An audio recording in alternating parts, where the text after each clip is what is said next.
Flavie Flament, bonsoir. Bonsoir Thierry. J'ai adoré ma vie d'enfant et d'adolescente en Normandie. Vous avez déclaré ça dans Madame Figaro en juillet 2002. Et aujourd'hui, le livre que vous publiez chez Lattès, La Consolation, fait voler en éclats cet idyllique tableau, Flavie. En effet, il lève le voile sur une enfance dictée par la folie d'une mère dépressive et manipulatrice, prête à jeter sa fille dans les bras du premier prédateur venu, en échange d'un court instant de strass et de paillettes. Ce passé, Flavie, vous l'aviez refoulé, effacé de votre mémoire, mais il a refait surface. Vous dites que ça a commencé par un malaise. Boulevard Malesherbes, vous croyiez devenir folle. Ça faisait quelque temps déjà que j'étais en souffrance. Enfin, je l'avais toujours été, mais j'étais incapable d'en connaître réellement l'origine. Et d'ailleurs, je me construisais une vie, ou j'imaginais une vie, même un passé, même une famille, finalement, qui n'avait en réalité jamais existé. Et la mort de mon grand-père a été déterminante parce que c'était la seule personne qui, pour moi, représentait un lien sécure. C'était une personne qui m'aimait sans condition. Et ce jour-là, boulevard Malesherbes, j'ai vécu un premier surgissement, un premier jaillissement de ce que l'on appelle la mémoire traumatique, qui sont effectivement tous ces souvenirs intacts qui sont refoulés au fond de soi, dans un coin de votre âme. C'est une sorte de fantôme, c'est un assaillant. Il est sur votre épaule, il vient troubler tous vos moments de bonheur, il vient gâcher votre regard sur l'existence. Il vous harcèle, mais vous ne savez pas qui il est. Et vous ne savez pas ce qui se passe, c'est la raison pour laquelle j'ai cru devenir folle. Alors les malaises vont se répéter régulièrement, avec des crises de panique, bientôt des flashs. Vous voyez un tissu vert, un ciel bleu derrière un mur blanc, jusqu'au jour où, après avoir tout essayé, vous rencontrez un psychiatre qui vous demande de revenir avec un album photo de votre enfance. Mais reprenons les choses par le commencement. Flavie Lecanu, c'est votre vrai nom. Oui. Vous naissez le 2 juillet 1974 à Valognes, dans la Manche. Votre père, ancien footballeur, bosse à la SNCF. Et votre mère s'occupe d'enfants de la DAS à la maison. Vous avez 2 frères cadets. On ne peut pas dire que vos parents vous portent une grande attention. Vous racontez dans votre livre qu'un soir, après un match de foot, ils vous disent « Reste dans la voiture, on va boire un coup ». Et ils vous oublient dans la voiture. À un moment, vous sortez de la voiture, il fait nuit, vous avez peur. Vous les rejoignez et ils ne vous calculent pas. C'est en parlant un jour, en expliquant, mais je me souviens avoir couru, avoir ouvert cette porte, être arrivée, avoir vu que des jambes d'adultes, parce que j'étais minuscule, et avoir traversé ce salon. Et j'ai souvenir de quelque chose qui vraiment est douloureux. Et c'est là qu'il m'a été rapporté, effectivement, d'une façon d'ailleurs assez déroutante, parce que absolument déculpabilisée. C'est là que j'ai entendu, bah oui, Flavie, ce jour-là, effectivement, c'est dingue que tu t'en souviennes, on t'avait oublié. Il y a autre chose, c'est que le soir, quand vous êtes au lit, votre père passe dans la chambre de vos 2 frères pour leur faire un bisou, et vous, il vous calcule toujours pas. C'est-à-dire vous êtes là tout seul en train de vous enfouir dans votre oreiller pour pleurer. Il y avait une relation avec mon père, je dis avec papa d'ailleurs, parce que je lui porte toujours un véritable amour, mais il y avait un malaise quand on était ensemble, et on évitait les moments où on pouvait se retrouver tous les deux. C'est la raison pour laquelle je pense, tous les soirs, quand il venait embrasser mes frères, au lieu de prendre le couloir et de venir m'embrasser moi, il redescendait l'escalier directement. Votre mère est beaucoup plus sévère quand elle vous reproche d'avoir pris du cul, comme elle dit. Elle vous oblige à des régimes, elle vous oblige à des pesées. Et quand arrive le dessert à table, elle vous dit « Va dans la voiture, comme ça tu vas pas craquer ». Oui, c'est-à-dire que mon poids devient une obsession, avec la balance du matin, avec une observation permanente des courbes de mon corps. Mais en plus, ça vous coupe de l'enfance, c'est-à-dire que vous êtes déjà dans la restriction au moment où vous êtes en train de tout goûter, quoi. Et elle adore, cette mère, quand les hommes plus âgés vous reluquent, ça émoustille, quoi. En fait, je me suis souvent interrogée, essayé de comprendre les raisons qui auraient pu expliquer ce comportement, et je ne veux pas les chercher, donc j'imagine qu'effectivement, il y avait un ennui abyssal. Heureusement, votre mère organise des week-ends à Paris, entre filles. Alors, c'est pas le Louvre, hein, c'est pas la Tour Eiffel, c'est pas l'Arc de Triomphe, mais c'est des enregistrements d'émissions de télévision, comme Champs-Élysées, par exemple. Son truc, c'est d'approcher des célébrités. Elle veut vivre une vie qu'elle n'aurait pas pu toucher du doigt si je n'avais pas été ce que j'étais. À 13 ans, votre mère vous emmène au Cap d'Agde. Alors, devant tous ces gens à poil, devant tous ces sexes, vous passez vite de l'étonnement à l'écœurement, à la nausée. Et c'est là qu'un photographe vous branche, vous et votre mère d'ailleurs, voulant faire des essais avec vous. Votre mère est aux anges. Les essais sont un succès. Et rendez-vous est pris pour faire de vraies photos. Et dès lors, tous les jours, votre mère vous dépose à 14 h chez le photographe en disant « Je la récupère à quelle heure ?» Bon, donc vous passez l'après-midi avec ce photographe. Oui, et ce qui, en fait, me surprend, je passe plusieurs heures l'après-midi chez ce photographe, mais c'est cette phrase, je viens la chercher à quelle heure? Et je me souviens déjà, toute petite, enfin, j'avais 13 ans, m'être dit, mais je suis plus un bébé, quoi. Ouais. Et puis jusqu'au jour où il ouvre Un jour, la porte s'ouvre, le photographe est à poil. Il est nu. Votre mère lâche votre main et dit « Je la récupère à quelle heure ?» C'est la même chose. Comme si de rien n'était, elle dit exactement la même phrase. Alors le photographe commence par vous emmener sur la plage pour que vous appâtiez des femmes pour lui. Vous êtes tétanisé devant ces femmes nues, il vous décrit leur sexe, etc. Enfin bon. Et là, il s'énerve et il vous ramène dans son appartement. Et là, il vous viole 2 fois, une fois sur le balcon et une fois sous la douche. Il commence sur le balcon et il m'emmène sous la douche. C'est le même jour. Et c'est là que je recompose finalement le film, puisque vous parliez de ces images qui me revenaient d'une façon totalement désordonnée. Ce mur en crépi blanc et ce coin de ciel bleu, c'est précisément le moment où je suis allongée sur le balcon et c'est ce que je vois. Il vous tend une serviette verte et c'est bien ce bout de tissu Oui. que vous avez revu à partir du boulevard Malesherbes, Oui. quand les choses ont commencé à remonter à la surface. Violée à 13 ans, Oui. c'est-à-dire morte de l'intérieur. Fissurée. Morte, pas complètement, heureusement. Parce que y a toujours une flamme en moi. Et puis surtout, je pense qu'il y a déjà ce fameux phénomène extraordinaire que l'on méconnaît encore, peut-être, de la mémoire traumatique, qui fait que ce que je suis en train de vivre, finalement, je ne suis pas là pour le vivre. J'ai Vous extrayez abandonné de votre corps pour pas vivre le moment. J'ai abandonné mon corps, j'ai abandonné Poupette, cette petite fille que j'étais, le surnom que me donnait mon grand-père. Je l'ai abandonnée ce jour-là sur le balcon. C'est une dissociation, en fait. C'est le cerveau qui est extraordinaire, qui fait que lorsque votre santé psychique est mise en danger, votre cerveau va vous permettre à un moment donné de ne plus être dans la sensation. Donc vous n'êtes plus rien. Vous êtes entre les bras d'un pervers, vous êtes dans les mains d'un pédophile et vous n'êtes pas là. Alors, vous savez que ces séances photos permettent à votre mère de briller. Alors, vous n'allez pas lui dire « Maman, je ne veux plus me faire violer l'après-midi ».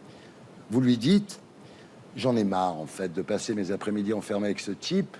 Je préférerais aller me baigner. » Et votre mère vous répond « Quand on prend un engagement, on va jusqu'au bout. » Oui, c'est vrai. Quand on prend un engagement, on va jusqu'au bout. C'est ce que je suis en train de faire aujourd'hui. Vous êtes allé jusqu'au bout puisque vous êtes là ce soir. Absolument.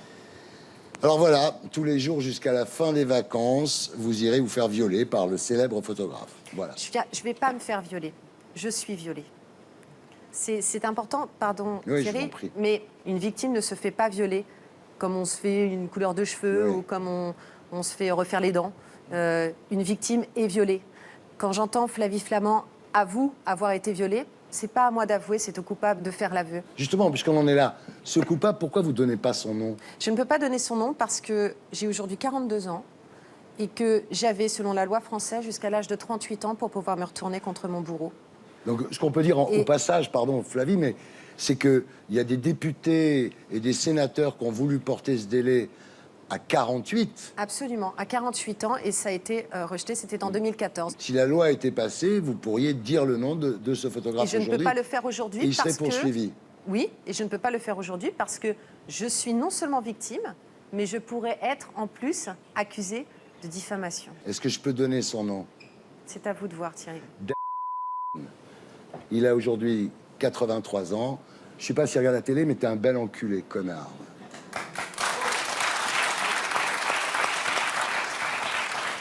Le 19 juin 1988, vous êtes élue Miss Hockey Magazine sur M6. Vous partez à Tahiti avec votre mère. Ça se passe pas mal. Oui, ça se passe plutôt bien. Il y a un mec quand même qui essaye de vous coincer dans l'ascenseur, mais à un moment, la porte s'ouvre et il sort. Oui. Et ce que je relate là, à travers cette situation, c'est que j'ai déjà vécu le viol. Et en fait, les prédateurs sexuels reconnaissent leurs victimes, reconnaissent des jeunes femmes dont l'intégrité a déjà été piétinée. Et effectivement, ce jour-là, j'échappe de justesse à une agression sexuelle. L'hiver suivant, vous allez en colonie de vacances à la montagne. Dans le train, vous rencontrez un garçon plus âgé que vous. Vous l'aimez bien. Et à un moment, il va rentrer dans les toilettes du train et vous lui faites un bisou. Tu fais un smack, Ouais, comme on dit. voilà. Il vous entraîne à l'intérieur des toilettes et il vous pénètre. Le fait de ne pas pouvoir parler, le fait de ne pas pouvoir être entendu, le fait de ne pas pouvoir compter parfois sur un entourage qui prendrait notre défense fait qu'on ne sait plus dire non. C'est ce qui s'est passé ce jour-là dans le train. Je ne pense pas que ce garçon ait été mal intentionné à mon endroit, mais je pense surtout que je n'ai pas su dire non parce que je ne savais pas ce que c'était que dire non, parce que je ne savais pas que ce corps qui était le mien, finalement, n'appartenait qu'à moi et n'appartenait à personne d'autre. C'est très clair. Voilà, vous enfouissez tout ça au plus profond de votre mémoire. Les week-ends à Paris n'ont pas cessé. Avec votre mère, vous allez aux Champs-Élysées. Alors vous montez, vous descendez les champs. L'objectif, c'est séduire les hommes. Alors votre mère vous a appris à sourire, à jouer avec vos cheveux, à tortiller du cul, à lancer des œillades. Mais ce qu'il faut dire quand même, c'est qu'à l'époque, là, vous couchez pas avec les mecs que vous allumez. Pas du tout. C'est un jeu. Oui, mais je pense que chacun doit rester à sa place dans une relation parent-enfant.